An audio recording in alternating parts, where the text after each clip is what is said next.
Hello प्यारे बच्चों, कैसे हो आप सब और कैसे चल रही है आपकी स्टडी। आई होप आप सभी लोग फिट और फाइन होंगे और आपकी स्टडी शानदार चल रही होगी। तो आज हम बात करने वाले हैं क्लास 12 केमिस्ट्री के बारे में। बच्चों, केमिस्ट्री का एक सबसे ज़्यादा इंपॉर्टेंट चैप्टर है जो है एल्डिहाइड, कीटोन एवं कार्बोक्सिलिक एसिड। यहाँ से क्वेश्चन, यहाँ से एक टॉपिक आता है जो आता है IUPAC नामकरण को लेकर। यहाँ से क्वेश्चन अगर आप देखेंगे प्रीवियस ईयर क्वेश्चन पेपर में, मॉडल पेपर में, या हम बात करें 2025 का बोर्ड पेपर में, तो यहाँ पर आपको सारे क्वेश्चंस, कई सारे क्वेश्चंस आपको इस चैप्टर से देखने को मिलेंगे। तो इसीलिए इन सभी क्वेश्चंस को अच्छे से समझ लेना, क्योंकि IUPAC नामकरण भी हमारा बोर्ड एग्जाम में 5 मार्क्स का आता है, तो हम इसको हल्के में नहीं ले सकते हैं। और इसको तैयार करना वेरी वेरी इजी होता है, बस आपको इसको समझना रहता है। किस क्रियात्मक समूह के लिए किस शब्द का प्रयोग करते हैं, किसके लिए क्या पहले लगाते हैं, क्या बाद में लगाते हैं, क्या पूर्व लग्न होता है, इसका क्या अनुलग्न होता है, कब हम इसको साइड चेन के रूप में देखते हैं, कब हम इसको एक पेरेंट्स चेन के रूप में देखते हैं, कब हम इसको फंक्शनल ग्रुप के रूप में देखते हैं। तो इन सारी चीज़ों को अगर आपने समझ लिया तो आप हर एक IUPAC नामकरण को चुटकियों में सॉल्व कर सकते हैं, बस आपको हर एक चीज़ को समझना रहेगा। तो देखो बच्चों, हमारे पास यहाँ पर 3 समूह आएंगे। एक समूह एल्डिहाइड होता है जिसके लिए प्रयोग करते हैं हम बच्चों CHO, ठीक है, एल्डिहाइड के लिए CHO। वहीं पर अगर हम कीटोन की बात करें, कीटोन के लिए प्रयोग करते हैं हम CO। और एक कीटोन आपको 2 तरीके से देखने को मिल जाएगा, ऐसे CO भी देखने को मिल जाएगा और कभी कभी C पर डबल बॉन्ड के द्वारा O लगा हुआ मिल जाएगा। वहीं पर बच्चों हम कार्बोक्सिलिक एसिड की बात करते हैं तो यहाँ पर होता है COOH, ठीक है। तो ये जब एक फंक्शनल ग्रुप के रूप में होते हैं तो हम यहाँ पर COOH के लिए हम ओइक एसिड का प्रयोग करते हैं। ओइक अम्ल या ओइक एसिड आप कह सकते हैं, चाहे इंग्लिश में लिखें चाहे हिंदी में लिखें, सेम रहता है। वहीं पर अगर हम कीटोन की बात करें तो यहाँ पर हम ओन शब्द का प्रयोग करते हैं जब भी इसके लिए हम लगाते हैं। और CHO की बात करें तो इसके लिए हम अल का प्रयोग करते हैं। किसका प्रयोग करते हैं? अल का। अब CHO जो है बच्चों, कभी कभी CH लिखा हुआ मिल जाएगा और इसके ऊपर आपको डबल बॉन्ड देखने को मिल जाएगा, तो आप इसको भी CHO ही समझेंगे। H आपका सिंगल बॉन्ड के रूप में मिल सकता है, C के पास में मिल सकता है, ठीक है। अगर बच्चों एक चीज़ और देख लो, अगर कहीं पर CH3 लगा हुआ है साइड चेन के रूप में और आपका कभी कभी C2H5, ये 2 ही शब्द आपको ज़्यादा देखने को मिलेंगे। CH3 के लिए आपको पता होना चाहिए हम मेथिल लगाते हैं और C2H5 के लिए हम लोग एथिल शब्द का प्रयोग करते हैं, ठीक है। और 1 कार्बन के लिए मेथिल, 2 के लिए एथिल, 3 के लिए प्रोप, 4 के लिए ब्यूट, 5 के लिए पेंट, 6 के लिए हेक्स, ऐसे ही हम प्रयोग करते हैं, ठीक है। तो इस अकॉर्डिंग इन सभी चीज़ों को ध्यान में रखते हुए आपको हम पहला IUPAC नेमिंग करने की प्रयास करते हैं। देखो यहाँ पर पहला IUPAC नेमिंग CH3 दिया गया, CH3। अब CH दिया गया है, अब ये CH3 ब्रैकेट के अंदर है, इसका मतलब है कि CH3 इसके ऊपर लगा गया। अब इसको हम खोल के एक बार लिख लेते हैं, इसको सही करके। देखो CH3 है, अभी मैं आपको बता दे रहा हूँ, देखो CH है, यानी कि जो CH3 ब्रैकेट का मतलब है इसके ऊपर लगा हुआ है। इधर CH3 अब ऊपर लगा हुआ है, आप नीचे भी लगा सकते हैं, कोई टेंशन नहीं है।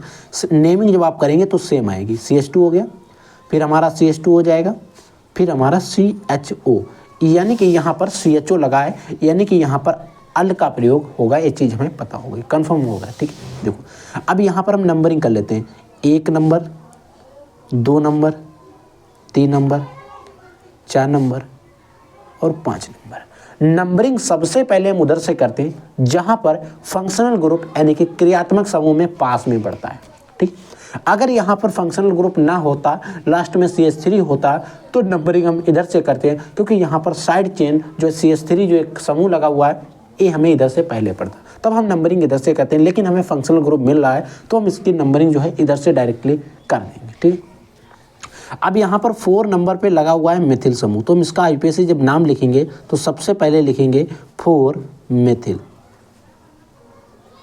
क्या लिखेंगे बच्चों?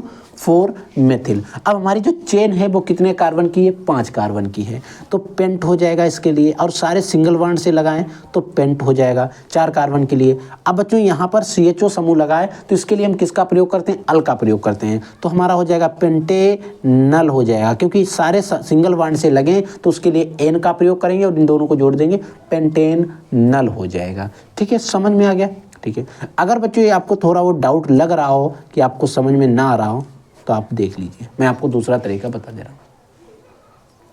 इसको आप ऐसे भी लिख सकते हैं, देखो 4 मिथिल, ठीक है, मिथिल समूह लगा 4 नंबर पर, इसीलिए इसको हम 4 मिथिल लगा, 4 मिथिल पेंटेन।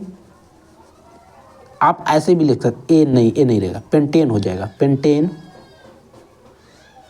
पेंटेन।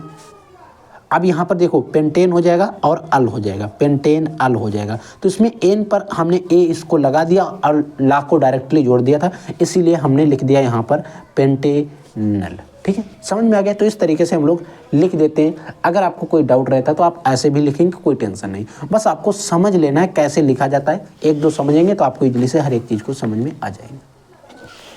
देखो बच्चों दूसरी क्या है, देखो इसमें भी CH2 जो है इसके ऊपर लगा है, यानी कि अगर ये यहाँ पर नहीं होता तो अब कहाँ पर होता। देखो इसमें को भी हम ऐसे खोल कर लिख लेते हैं, फिर आपको इजली से समझ में आ जाएगा। देखो CH3 हो गया, CH2 हो गया, अब यहाँ पर ये CO लगा है, यानी कि कीटोन समूह है, H है, यानी कि इसके ऊपर लगा है C2H5, ठीक है, और हमारे CH2 लगा है, इसको CH2 को ऐसे लिख देंगे, फिर हमारा CH2 है और फिर हमारा Cl है।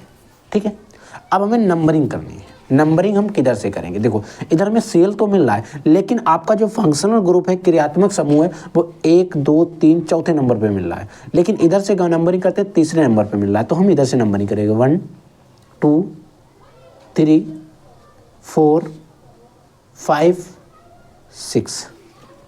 नंबर ऑफ कार्बन 6 है। ठीक है, अब देखो यहाँ पर 6 कार्बन पर लगा है क्लोरो, तो हम लिखेंगे 6 क्लोरो, 6 क्लोरो हो गया। अब 4 नंबर पे लगा है एथिल, तो 4 एथिल हो गया, 6 क्लोरो 4 एथिल हो गया। अब 6 कार्बन की चेन है, 6 कार्बन के लिए हम प्रयोग करते हैं हेक्स का, और सभी सिंगल बॉन्ड से लगे हैं तो हम इसके लिए प्रयोग करेंगे हेक्सेन, हेक्स, और सिंगल बॉन्ड के लिए हम प्रयोग करते हैं एन, तो क्या हो जाएगा हेक्सेन हो जाएगा, हेक्सेन हो जाएगा। और यहाँ पर 3 नंबर पे हमारा अल लगा है, तो हम इसको 3 नंबर पर हम जोड़ देंगे 3 ओन हो जाएगा, कीटोन लगाए तो 6 क्लोरो 4 मिथिल हेक्सेन 3 ओन हो जाएगा। इसका आप जब नाम लिखेंगे यही इसका IUPAC नाम हो जाएगा। ठीक है, अब देखो अगला तीसरा जो है, इसमें हमें इस तरीके से लिखा हुआ है, इसमें कोई करना नहीं, 1, 2, 3 और ये हमारा चौथा, 4 हो गए। अब हमें इसका नाम लिखना है। यहाँ पर डबल बॉन्ड आ गया बच्चों, देख लो एक सिंगल बॉन्ड के लिए हम लोग एन का प्रयोग कर रहे थे, ठीक है, डबल बॉन्ड के लिए बच्चों हम लोग इन का प्रयोग करेंगे, और अगर कहीं पर ट्रिपल बॉन्ड होता है तो इसके लिए हम आइन का प्रयोग करते हैं, एन, इन और आइन होते हैं। समझ में आ गया। ठीक है, अब देखो इसका जब IUPAC नेमिंग लिखेंगे तो देखो यहाँ पर 4 कार्बन है, number of carbon parents chain carbon श्रृंखला जो है 4 कार्बन की है, तो 4 कार्बन के लिए हम प्रयोग शब्द करते हैं ब्यूट, ब्यूट हो गया। अब यहाँ पर देखो 2 नंबर पे आपका इन लगा हुआ है, तो हम ब्यूट 2 इन हो जाएगा, और CHO लगा है, इसके लिए हम अल का प्रयोग करेंगे, ब्यूट 2 इन अल हो जाएगा, और यही इसका IUPAC नाम हो जाएगा। आप इजीली इसको लिख सकते हो। ठीक है, अब तो देखो चौथा हमारा, इसमें भी हम इजीली कर सकते हैं। देखो इधर से भी 1 नंबर पे पड़ रहा है, दूसरे नंबर पर इधर से भी, तो हम नंबरिंग इधर से कर लें चाहे उधर से, सेम चीज़ है, सेम पोजीशन पर हमारे जो फंक्शनल ग्रुप हैं, क्रियात्मक समूह हैं, वो आ रहे हैं। ठीक है, अब देखो फंक्शनल ग्रुप जो है हमारे लगे होते हैं, उधर से हमें नंबरिंग करना रहता है, लेकिन यहाँ पर फंक्शनल ग्रुप 1 होता तो उसको समझ लेते हैं, लेकिन यहाँ पर ये कितने हैं, 2 बार आए हैं। तो जब हम इसका नाम लिखेंगे, 5 कार्बन की चेन है, तो इसके लिए हम शब्द प्रयोग करेंगे पेंटेन, सारे सिंगल बॉन्ड्स हैं तो इसके लिए हम एन जोड़ेंगे, ये हो गया पेंटेन। ठीक है, अब देखो 2 नंबर पर आपका लगा है, 4 नंबर पर लगा है, तो हम लिखेंगे 2,4, और 2 बार हो गया तो इसके लिए हम डाई प्रयोग करेंगे, 2,4 डाई, और कौन सा समूह लगा है, ओन लगा है, डाई ओन हो जाएगा। इसका नाम हमारा IUPAC हो गया। इस तरीके से हमने लिख दिया पेंट 2,4 डाई ओन। अब देखो यहाँ पर कोई डबल बॉन्ड तो है नहीं बीच में, सारे सिंगल बॉन्ड होते हैं, तो इसीलिए इसमें हमें कोई कहीं पर इन और आइन की आवश्यकता पड़ी नहीं, क्योंकि सिंगल बॉन्ड है तो इसके लिए हम एन लगा दिया। तो हमारे 5 कार्बन थे, 5 के लिए पेंट प्रयोग करते हैं, सारे सिंगल बॉन्ड्स हैं तो पेंटेन हो गया, 2,4 डाई ओन हो गया। इजीली समझ में आ गया। ठीक है, अगला देखो जो अगला जो 5वां है थोड़ा इंपॉर्टेंट है और इसमें बच्चे गलती कर देते हैं। देखो गलती क्यों करते हैं, मैं क्यों कह रहा हूँ, कई सारे बच्चों ने, मैंने जब इसका IUPAC नेमिंग करा अपने ऑफलाइन कोचिंग में, तो वहाँ पर बच्चों ने गलती कर दी। देखो इसको सबसे पहले हम खोल के इधर लिखते हैं। देखो यहाँ पर AC है, इसके ऊपर कोई कार्बन है नहीं, अगले वाले के ऊपर CH2 लगा है, फिर हमारा COOH लिखा हुआ है। अब यहाँ पर CH3 का जो CH3 इसका होल थ्राइज है, यानी कि 3 CH3 में इस कार्बन पे लगाने हैं, तो हम इस तरीके से तो ये लगा सकते हैं। ठीक है, हम लगा देंगे CH3, 2 CH3 और ये हमारा हो गया तीसरा CH3।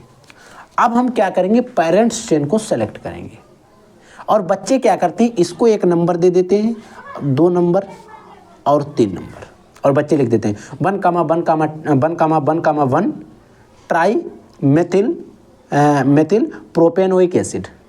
तो ये नाम बिल्कुल गलत है। नंबरिंग हमारी होगी इधर से 1 2, ये कार्बन रहेगा तीसरा और ये आपका रहेगा चौथा। ये हमारी पेरेंट्स चेन रहेगी। ठीक है, नंबरिंग अब जब हम इसका नाम लिखेंगे, इधर देखो इसका नाम लिखेंगे तो 3,3 हम क्या लिखेंगे, 3,3 2 बार आया है तो हम इसके लिए प्रयोग करेंगे डाई, और आया कौन है, CH3 के लिए हम लगाते हैं मेथिल, तो 3,3 डाई मेथिल। अब आ गया ना, अब यहाँ पर कार्बन कितने हैं, 4 हैं, तो इसके लिए हम प्रयोग करेंगे ब्यूट, सभी सिंगल बॉन्ड से लगे हैं तो हो जाएगा ब्यूटेन, और इसमें ओइक एसिड लगा है तो हम इसको लिख देंगे ब्यूटेन ओइक अम्ल, ओइक अम्ल। इसका IUPAC नामकरण आपका हो जाएगा ब्यूटेनोइक एसिड, या आप डायरेक्टली कर सकते हैं ब्यूटेनोइक अम्ल। ठीक है, ब्यूटेनोइक एसिड ना लिखकर आप डायरेक्टली लिख लेते ब्यूटेनोइक एसिड, तब भी सही है, ये भी सही है। आप इस तरीके से कर लेंगे, आपका एक भी नंबर IUPAC नेमिंग का नहीं कटेगा, ये मेरी गारंटी है। ठीक है, अब बच्चों 6वां देखो, यहाँ पर Cl लगा हुआ है और यहीं पर मेथिल समूह भी लगा है। देखो मेथिल में हमारा M आता है और Cl में C आता है। जब आप अल्फ़ाबेट देखोगे तो M पहले आता है या C पहले आता है, तो हमारा C पहले आता है, तो सबसे पहले हम C को लिखते हैं 1 2 3 4, हम लिखेंगे 3 क्लोरो